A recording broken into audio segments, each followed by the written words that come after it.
and welcome to the third module in the Community Empowerment chapter of the MSMIT, a tool that offers practical guidance for implementing comprehensive HIV and STI programs for gay, bisexual and other men who have sex with men. This training is brought to you by MSMGF, the Global Forum on Men Who Have Sex with Men and HIV. This module, titled Key Elements of Community Empowerment, Part 1, is the first of two parts. In both parts, we present in detail the elements that constitute community empowerment, as well as concrete steps towards actualising them in communities of gay, bisexual and other men who have sex with men. After completing this module, you should have an understanding of 1. The characteristics of programmes done for men who have sex with men versus programmes done by men who have sex with men. 2. The first 4 key elements of community empowerment initiatives, and 3. Concrete steps towards establishing these programmatic elements. With this focus in mind, let's begin. As we saw in the previous module, men who have sex with men have historically been the recipients of stigma and discrimination, which continues to this day. Even within program frameworks that purportedly assist them, men who have sex with men have often occupied, and in some contexts still occupy, a disempowered position as service recipients. In these situations, men who have sex with men provide little or no contributions to program design and implementation. Programs often replicate the power imbalances that prevent choice and control, integration and access to services in MSM communities. It is important to remember that programs based in communities of men who have sex with men are not necessarily MSM-led. As a result, programs can be unhelpful and even detrimental to MSM communities. Community empowerment, on the other hand, represents a paradigm shift away from men who have sex with men existing as mere recipients of services towards their active guiding and participating in planning, implementing and monitoring programs in their communities. This paradigm shift in program approach significantly changes the quality and effectiveness of programs. As you see illustrated here, while good-intentioned, programs for men who have sex with men are much less effective than those MSM run, plan and implement themselves.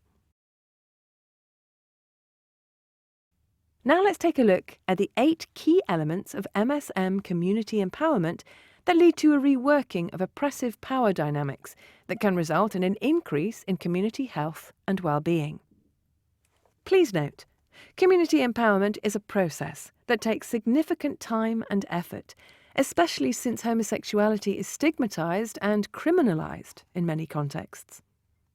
It is impractical to adopt a prescriptive, inflexible approach to implementing community empowerment initiatives, as there will be variance across different communities. Therefore, programs must be flexible and adapted to suit local community needs. No one-size-fits-all solution exists. Please also be aware that there is no fixed order in which the elements should be addressed. The first core element of community empowerment we present here is service providers working with communities of men who have sex with men. The meaningful participation of MSM in programs is essential to building trust and establishing relationships and partnerships that have integrity and that are sustainable. This means men who have sex with men should choose how they are represented and by whom, choose how they engage in processes, choose whether or not to participate, and have an equal voice in how partnerships are managed. All partners should share the responsibility for supporting the shift from the disempowerment of men who have sex with men to their empowerment, even though this power sharing and power shifting may be challenging to service providers who are more accustomed to holding the power. The second core element of community empowerment is fostering programs led by men who have sex with men. Programs led by men who have sex with men are more effective because MSM are best equipped to help each other and protect themselves from risks to their health and safety and from human rights violations. In addition to MSM leadership, gay, bisexual and other men who have sex with men should participate in all other levels of programming, including decision-making, management, resource mobilisation, and governance. It is key to employ MSM healthcare workers, HIV service staff, health educators, and outreach workers, because MSM share a common experience that may decrease internalised stigma and increase self-worth and collective solidarity. They also have knowledge about and access to networks and communities of MSM that can inform sensitive outreach and programme activities. Gay, bisexual, and other men who have sex with men should therefore be the driving force in targeted programmes addressing HIV, basing programme structure on their own needs, perceptions, and experiences. Programmes that are done for men are likely to result in services that are viewed with apprehension and therefore end up being underused. Programmes that are done with or led by MSM are much more likely to result in improved retention in services, yielding better health outcomes. The third core element of community empowerment is developing cohesive communities. The act of community coming together and connecting is itself empowering. MSM are often isolated and alone, and disconnected from the potential empowerment that connection with other MSM can bring. There are 3 core steps to developing cohesive MSM communities. 1. Create a safe space. Men who have sex with men can come together in a safe space to socialise and discuss issues. Developing a safe space is empowering in and of itself, helps MSM identify common issues, and fosters a sense of purpose and connectedness. 2. Establish a rhythm of regular meetings. MSM community members should meet regularly to discuss key issues that affect them individually, but that require a group response, such as rejection from family or discrimination. They may also identify common needs, such as seeking sexual or romantic partners or identifying services. 3.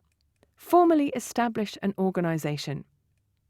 There are multiple paths to community empowerment through community organisations, and some of these are only possible when the organisation is formally established. For example, if a group wants to engage in advocacy, establishing a registered organisation can be an important step. Eligibility for funds often depends upon an organisation being officially registered, as does partnership with government and other agencies. This act of officially registering an organisation is itself a form of advocacy, as it asserts the existence of sexualities and gender identities that are in some contexts believed to not exist at all. Here are 2 important points to keep in mind regarding bringing MSM together. 1. Service providers should not just base themselves in MSM communities, but also ensure their work is community-led. And 2. Given the sensitive nature of MSM identity and the fact that many are not out in their families or communities, maintaining confidentiality in regards to programme participants and organisation members is extremely important. Take a moment to check your understanding. True or false? Programmes done for MSM are as effective as programmes done by MSM. False. Programmes that are done for men are likely to result in services that are viewed with apprehension and therefore end up being underused. Programmes that are done with or led by MSM are much more likely to result in improved retention in services, yielding better health outcomes. The 4th core element of empowerment we will look at is strengthening community systems. Once community-led organisations are formed, maintaining and strengthening them is an essential next step to ensuring their sustainability.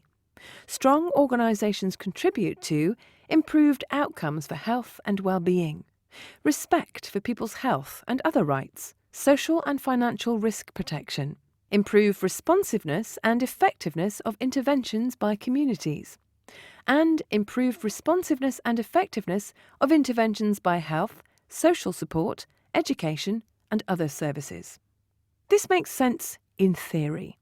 But in reality, maintaining healthy, sustainable organisations is extremely challenging in the face of common barriers such as inadequate funding, too few paid staff, diverse and complex needs, political opposition, competition for resources from within and outside, and lack of recognition of their importance. There is no simple solution to these challenges. The broader civil society movement, local organisations and multilateral agencies have a responsibility to provide sustainable support to organisations and networks of MSM to ensure their capacity.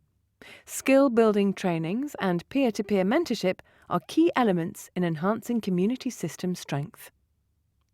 The framework for community system strengthening is comprised of 1.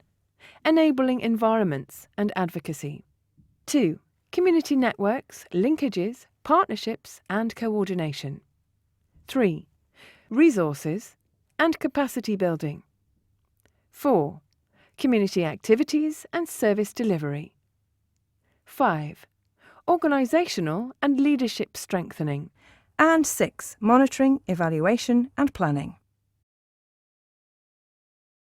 Before moving on, please consider the questions presented in this self-check and assess your understanding. This brings us to the end of the third module in the Community Empowerment chapter of the MSMIT, which is the first of 2 parts. To review, in this module, we have looked at the differences between programmes run for MSM communities and programmes run by MSM. We also explored the first 4 of 8 core elements of community empowerment.